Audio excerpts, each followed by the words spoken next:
Hi, I'm Reverend Tom Kearns. Welcome to 333 Magic 9, where the tarot cards and the stars work together to bring you insights of a cosmic nature for your life. Please take a moment to subscribe and hit the little bell for notifications so you'll know when new videos are put up. FYI, I am using a 0-degree equal house chart, so the small numbers in the center of the circle may not match, but the interpretations are correct. I am doing this to conserve paper due to the many forests that are being destroyed by fire. Now, let us take a closer look at your cards and stars. The energy of the tarot card Luna captures the vibration of this full moon. Now, this card is often associated with difficulties or deceptions when dealing with other people, and that's a possibility. But it's also the card that can enhance your psychic ability, so you're just much more sensitive. There's a lot of emotional energy in the air because it's a full moon. So the question is, will you be able to keep yourself clear, or will you have misunderstandings with other people? That's up to you. You can see the sun is in opposition to the moon right here, and that can create the difficulty. So the moon is really associated also, in a sense, with your imagination and your feelings as well. So don't let your imagination run wild, but learn how to use your imagination as a productive tool. Now, this will be difficult because of this opposition, and the opposition falls with the sun in the 7th house here, and that's the house of partners or other people or coming before the public. And the moon here is in your 1st house, and it's also conjunct Chiron, which is good for healing. So you should be trying to give out love and healing and nurturing, and you are a natural leader for other people. But because of this opposition, it might be a little bit better to calm down your energy and let other people sort of lead the way. But just don't get caught up in their drama. The great gift that you have here, especially with the moon conjunct Chiron, is that you have a lot of warmth and a lot of generosity. And that's the type of gift that will win you applause from other people. So take a step back and don't get entangled in other people's affairs. Now, the next important change comes as Venus will go into Virgo. Here's Venus. She's going into Virgo. And this happens right after the full moon. And this is your 6th house of health and work. Now, this is not the happiest sign for Venus. Virgo tends to be a little bit too critical. So as a fire person, you have Venus going into Virgo in the 6th house of work. So you got to be a little bit careful. Now, this can inspire creativity in your work, and that's a good part of it. You can also make some very good changes in your daily routine if that's what you're trying to do. And if your everyday world is a little bit too mundane, you might want to spice it up a little bit or beautify it in some way. So you can enhance your surroundings. You can have more social time with the people that you're with on a daily in a daily routine type of situation. And you might have to have much more positive social interactions with the people around you.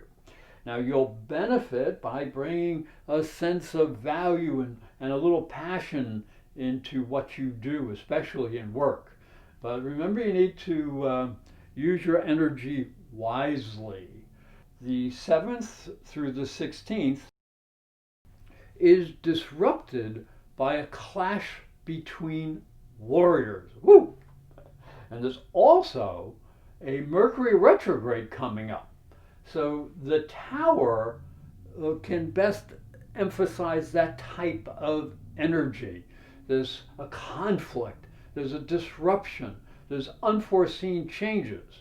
Now, no one likes surprises, especially if it destroys the status quo or whatever you've become accustomed to. But make sure you're careful in your reaction time and don't let your ego get out of control. Others may be looking for a fight. And with the kind of energy that's going on here this week, this might be a fight to the finish. So be careful. So the week, that first week ends with flighty Mercury right here in your 8th house opposing erratic Uranus in your 2nd house. Now the 8th to the 2nd house is your resources or your values against the resources and the energy of other people, what you share with other people. This can be disruptive and confusing, and because of the Mercury retrograde, this is going to happen twice this month, first on the 7th and then on the 19th.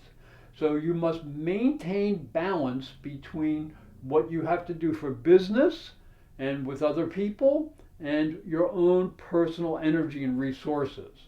So you're going to have to be careful with investments, and you also need to be careful with ideas that are floating around and all your future potential, what you think you can do in the future. So things that may look promising today may turn out to be not very promising as future potential. Now, what you can do here that's positive would be to pay off old debts. And the same warning goes for intimate situations. Listen carefully and pay attention to your partners. They may need a little extra nurturing. And the next item here is Mars in the end of the 1st house, and he's squaring Pluto in the 10th house of career. Now, Mars is your ruling planet. He stimulates your physical energy and your need for adventure. You could be a little extra impulsive and might even surprise your friends by being a little bit more reckless than usual. Now, this can be a good time to try to move ahead in life, but you must use disciplined energy to do so. The square up to Pluto in your 10th house just is a warning that changes need to be made in your approach to your world and to your career. So you need to find some sort of real purpose, because that's what Pluto is all about. What is your real purpose in life? So if you can find that, you'll find a path to achieve success, because the 10th house is the house of success. And you have all this energy here. Jupiter, Pluto, and Saturn are all in Capricorn in the 10th house. And you have felt this for a long time. Mars is just energizing this more than usual. So there is friction here. You have to be warned about that. But this friction may bring change. Now remember, madness is living in failure. So if you are in a failing situation, you need to do something about it. So a vital new vision may be brought to you, and that could be the gift of this energy. And as we see over here, the Hanged Man is the end of the week. And what he suggests is that we take a different perspective on our life. Now, this can be a valuable lesson because Mercury is going retrograde. If you can see, the Hanged Man is hanging upside down, but he's not suffering. He's looking at things differently. And this is important because Mercury is in your 8th house. That is the house of the psychic and shared energy between you and other people. So you do have to be careful that there's no confusion between partners or in business deals. People you count on may be saying one thing and they could be doing another. Now, you don't have to take this to heart. They're not trying to do this on purpose. They just might be confused because Mercury retrograde, there's a lot of confusion in the air. Now, the Sun will be moving up and joining Mercury on the 25th. So this could add some confusion to love, money, or partnership matters. So keep your ego in check, and especially when you're doing anything out in public. Now, the week of October 17th through the 24th is represented here with the card of the Lovers. Woo! Now, this card often suggests A choice must be made between following a productive and a happy path or the possibility of flirting with temptation. Woo! So there may be some important choices that have to be made, which should be guided by your higher inspiration.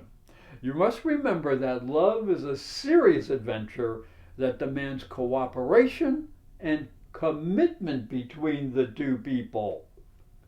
The illusion of love may be shattered because there is a Venus Neptune opposition here. Venus is in Virgo, Neptune is in Pisces, and that tends to make you want to look for the perfect person. But in life, who's the perfect person? You're not perfect, no one's perfect. So it's hard to find the perfect person. But there can be a lot of help here because there is a double trine of Venus to Pluto and Venus to Saturn. Now, when Pluto is up here in the 10th house, again, this deals with your career and your social status, Pluto just wants you to deepen your sense of where you belong in the world. What is your purpose in the world? The trine from Venus in the 6th house to Pluto in the 10th house is one that asks you to use your energy in a productive and constructive manner. If you have not succeeded, and remember this is work and career, if you've not succeeded, you may have to change your approach. Now you also have to be a little bit careful with sexual energy because of Venus and Pluto. Pluto is a very enticing undercurrent of sexual energy. So be a little bit careful there. However, especially at work, the helper here is actually Saturn. Saturn isn't usually thought of as a helper, but in this case, Saturn trine to Venus helps bring understanding about what is it that you really value. What is it that you value about love? What is it that you value about money? Are these things worth your energy? Are you willing to put in the hard work that needed to be put in to be successful in love or making money? Now, your feelings may be stabilized because of the Saturn-Venus trine. So that's a nice gift from Saturn. As we move into the 4th week, the 25th through the 31st, the card for the beginning of this week is the Four of Swords. Now, as you can see, the person is resting here, and this is an energy of rest. And if you think about all the energy that has been hitting you for the month, this is really a transitional month, and you may need to gather your forces together in quiet solitude because there is another jolt coming at the very end of the month. And that is why the Wheel of Fortune card is up here. And the problem becomes there is going to be a conjunction as the moon comes all the way around to where Uranus is.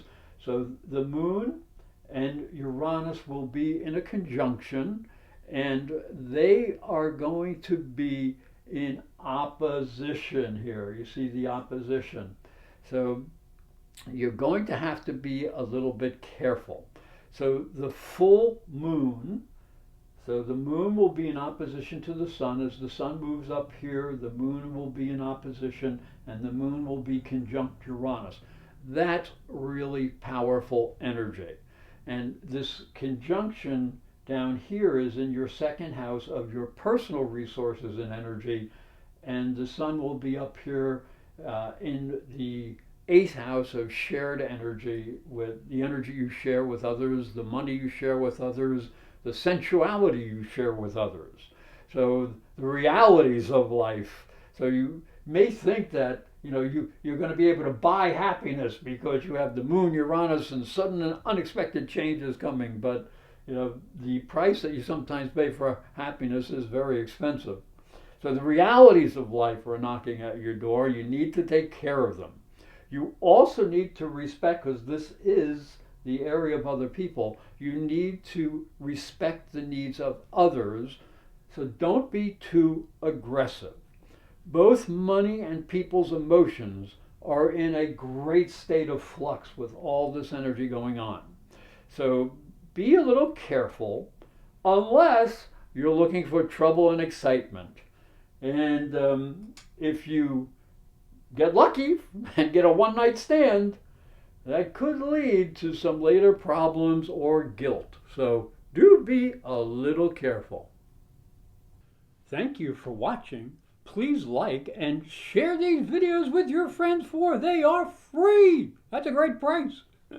And I hope you have a great month.